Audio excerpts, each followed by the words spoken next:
Thanks for taking care of my daughter for a year. Upon returning from her trip abroad, my sister-in-law came to our house. Without hesitation, she attempted to take my daughter, who was about to turn 1.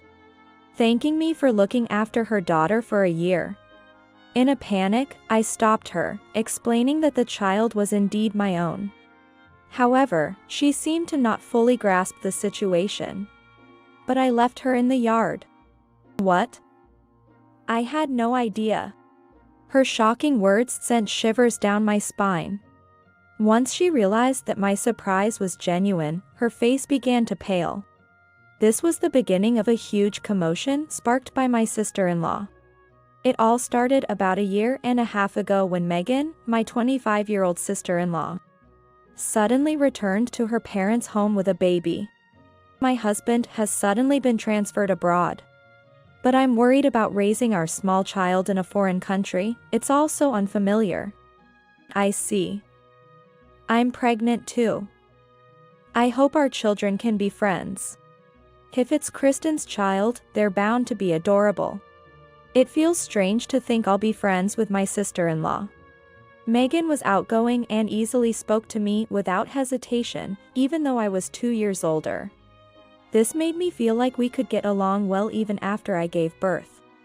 I lived in a detached house with my 30-year-old husband, while Megan would live with her parents. It's nice that Megan's house is close by, we can meet up anytime. I thought we would get along well with her and my parents-in-law. However, I soon realized that this was naive. After moving back in with her parents, Megan gradually began to show her true colors. Sorry, Kristen. I have an urgent matter and can't take care of my child. Can you look after her? Sure, but what happened? My dad threw out his back. I need to buy some patches for him. Feeling sorry for her, I gladly took care of her baby. However, this became a regular occurrence, with Megan constantly finding reasons to leave her child with me. But that wasn't the only problem. Sorry. I need you to look after my child again today. Megan, you're lying to me, aren't you? What? Why would you say that? Her exaggerated reaction made me sigh. Do you think I don't know anything? Your father has never had a bad back in his life. Did I say that? I don't remember. She couldn't even remember her own lies. That's not all. A neighbor said she saw you out and about in town. Huh? Who ratted me out? No, I mean, it must have been someone who looked like me. Who do you believe, that old lady or your own sister-in-law? Despite her teary-eyed attempt to appeal to me, I was not swayed by her poor acting. Just take care of your own child. I won't be helping you anymore. What? Why? That's so mean of you. Megan threw a tantrum like a child but suddenly stopped as if she had an idea. Fine. I'll make you want to take care of my child on your own. What do you mean? Without answering my question, she smirked, picked up the baby, and left our house. Feeling uneasy, I consulted with my husband and in-laws to warn my sister-in-law, Megan, but it was like talking to a wall. She continued to show no signs of remorse or understanding. Moreover, she concocted a plan one afternoon while I was dozing on the couch with my pregnant belly. I can hear a baby crying. Is it from a neighbor's house? But it sounds too close. As I pondered, my phone rang. Hello, this is Kristen. Oh, hey, Kristen. Please take care of my child. What? Didn't I tell you last time that I won't be taking care of your child anymore? Megan laughed as if my response was amusing. It's too late. I already left my child at your doorstep a while ago. What? Rushing to the door, I found a baby crying on my doorstep. Megan, what are you thinking? Well, you were being mean, so I had no choice. Her tone was gleeful, as if she had pulled off a prank. I told you, didn't I?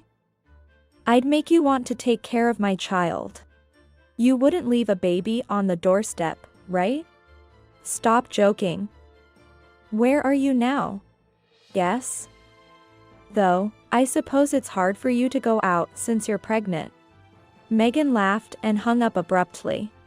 My attempts to call her back were met with a turned-off phone. Despite my protests when she finally returned in the evening, my words fell on deaf ears.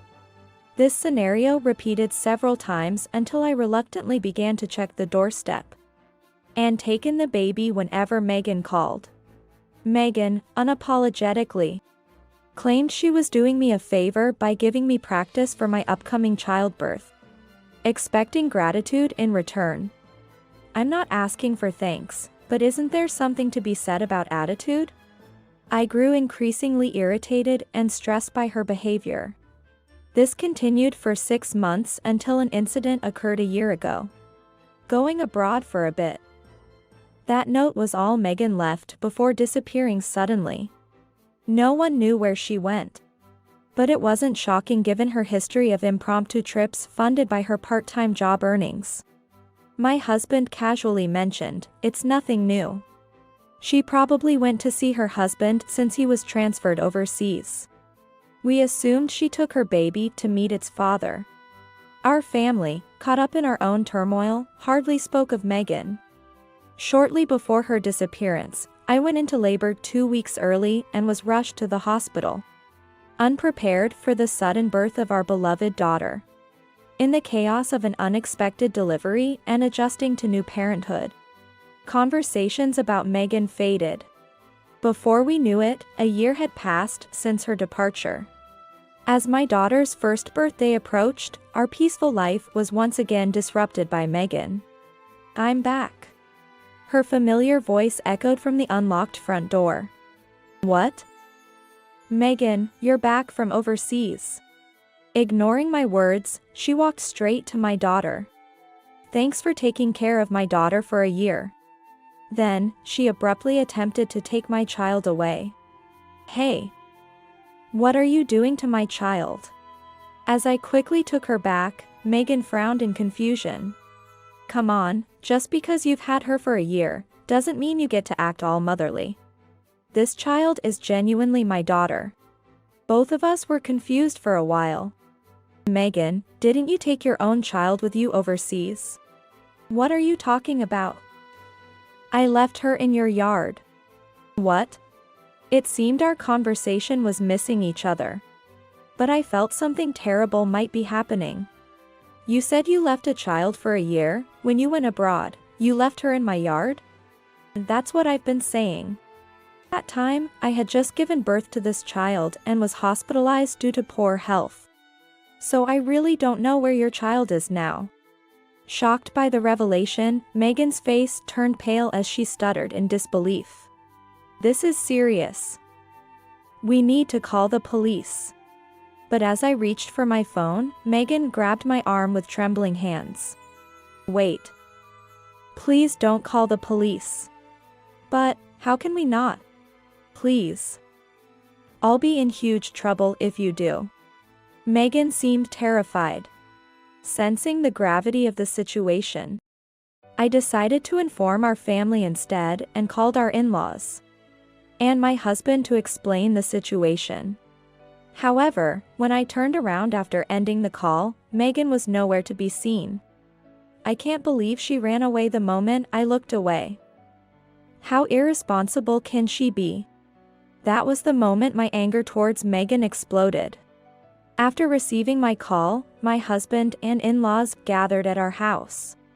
According to my husband, there indeed had been a baby in the yard while I was giving birth and hospitalized. He had little involvement with Megan's child and, assuming she had taken the baby abroad, had contacted the police to take care of the unknown infant. With all the focus on our newborn, the memory of that incident had completely slipped our minds. Megan's child would have been about 1.5 years old by the time she returned. It's likely that Megan mistook my child for her own due to their close ages. After consulting with the police about the situation, We discovered the baby was at an orphanage, which was a relief. I decided to leave Megan's child's care to my husband and in-laws. What concerned me more was Megan's panic, which seemed unusual. That level of panic from Megan was not normal. There must be something more to this. My intuition proved correct when I decided to take a certain action. It seems we need to teach her a lesson. I had a trump card against Megan, which I hadn't been sure I'd ever use. But there was no need to hesitate now, and I decided it was time to teach her a lesson. A week later, with everything prepared, I called Megan. After several rings, she hesitantly answered. "Megan, your child has been found. You can relax now, come back home." Believing my words, Megan casually arrived at our house and rang the doorbell. Phew, I was so worried. "Glad she's been found." She laughed carelessly as she entered our living room, but was greeted by an unexpected sight. "What the? Aaron and Ben. Why are you guys here?" Sitting on the sofa was Megan's husband, or rather, her ex-husband Aaron. And sitting on the floor was her affair partner, Ben. Aaron frowned deeply at his ex-wife, glaring at her, while Ben looked on with a pitiable face, as if he was about to cry. "This is bad." She turned to make her escape from our house, but my father-in-law, a large man, was standing guard at the entrance, blocking her way out. Consequently, Megan ended up sitting on the floor alongside her affair partner, Ben, receiving a lecture from my husband, her ex-husband, and our in-laws. "Come on, it's fine now, isn't it? The child is safe, right?" As Megan puffed out her cheeks in defiance, Aaron, with a chilly look, said, "If you can't even take care of the child, then you should return the custody and the child support payments." When I contacted Aaron, he revealed that everything Megan had told us was utterly false. He had not been transferred overseas, and they had divorced due to her infidelity. However, during the divorce, Megan had forcefully taken custody of their child and had been receiving substantial child support payments from Aaron. Even when the infidelity comes from the custodial parent, they are still entitled to child support. This is why Megan desperately tried to prevent me from calling the police, fearing the consequences if it was discovered she wasn't actually taking care of their child. I was utterly dismayed by her selfishness. "Kristen, you have to help me. I can't pay back the child support." "What? But you made me take care of the baby, didn't you? There's no escaping that. Don't make stuff up. Where's your proof?" As she screamed hysterically, I calmly showed her the footage from my phone. It showed Megan leaving the baby at our doorstep and walking away. "What? When did you take this?" "Since you started leaving your child on my doorstep. I installed a security camera for safety. It would be terrible if something happened to the baby. This was my trump card. I had recorded this footage in anticipation of a moment when it might be useful, though I never thought I'd actually use it. This footage proves you haven't been fulfilling your parental duties. Wouldn't the child be happier being raised by Aaron?" Grr. Megan, biting her lip and growling lowly, suddenly clung to Ben, who was sitting next to her, bursting into tears. "Wah, help me, Ben. Everyone's bullying me." However, Ben, who seemed to have only considered Megan a casual fling, gently pushed her away, saying, "Well, I have another family. You're betraying me too? Who do you think paid for our round-the-world cruise?" "So, the child support went on a splurge around the world, huh?" Megan covered her mouth in shock, but the words she had let slip could not be taken back. "So, when you said you were going abroad for a year, you were actually on a world cruise with your lover, using up the child support. And now you can't pay Aaron back?" "Yeah. So what? Is that so bad?" "I wouldn't say it's good. As Megan defiantly gave up, I didn't hold back my criticism. Then, I'll have to call the police. Wait. Please. I'm sorry, just forgive me. Megan finally showed remorse, sobbing and repeatedly prostrating herself on the floor. However, I couldn't afford to be lenient. Just so you know, I won't forget how you've treated your child and me. You better reflect on your actions. After my firm statement, Megan was taken away by the police. She was arrested, and her daughter was returned to Aaron, who regained custody. Megan is now required to pay a monthly child support of $500 until the child comes of age. Cut off by my husband and in-laws, Megan faces a thorny path even if she gets out of jail. Ben, too, wasn't spared. His wife filed for divorce and demanded compensation. As for me, I'm living a harmonious life with my husband and our daughter. Every day is a joy and a new discovery as we watch our daughter grow.